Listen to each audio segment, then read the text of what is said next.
আর আমি সিনেমা করতে চাই। আমার প্রচুর আশা একটা সিনেমা করার।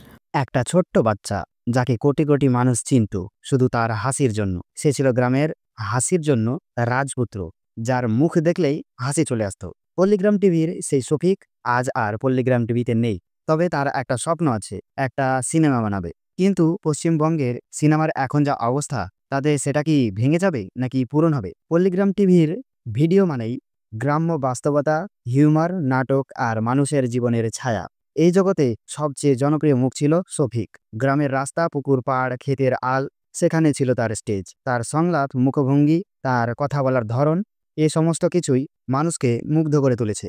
শফিক কোনো ফিল্ম ইন্ডাস্ট্রির ছেলে না, কোনো প্রফেশনাল ট্রেনিংও সে পায়নি। তবুও সে কোটি কোটি দর্শকের হৃদয়ে জায়গা করে নিয়েছে। কেন শফিক পল্লীগ্রাম টিভি ছেড়ে দিল তা সে নিজে প্রকাশ না করলেও একটা জিনিস সে ইন্টারভিউতে বলেছে, আমি একটা সিনেমা করব। এটা শুধু তার কথা নয়, এটা তার স্বপ্ন। সে চায় তার নিজের গল্পকে বড় পর্দায় আনতে। তবে প্রশ্ন হলো, এটা কি এখন সম্ভব? 2025-26 সালে এসে বাংলা সিনেমা এক কঠিন সময় পার করছে।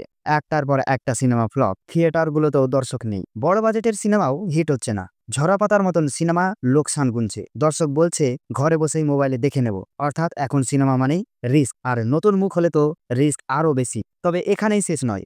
নতুন যুগে সাহসী গল্প আর ইউনিক মুখ চাই, এবং শফিক ঠিক সেটাই। শফিক চাইলে নিজের ইউটিউব প্ল্যাটফর্মে সিনেমা বানাতে পারে, আর তার সেই ফ্যানবেস আছে যেটা অনেক বড় বড় স্টারদেরও নেই। পশ্চিমবঙ্গের সিনেমা হয়তো কঠিন সময় আছে, কিন্তু একজন শফিকের মতো সাহসী প্রতিভা যদি সামনে আসে, তাহলে পরিবর্তন আসবেই। একটা সিনেমা দিয়ে যদি সে হাজার মানুষের জীবন ছুঁয়ে দিতে পারে, তবে তাকে থামতে দিও না।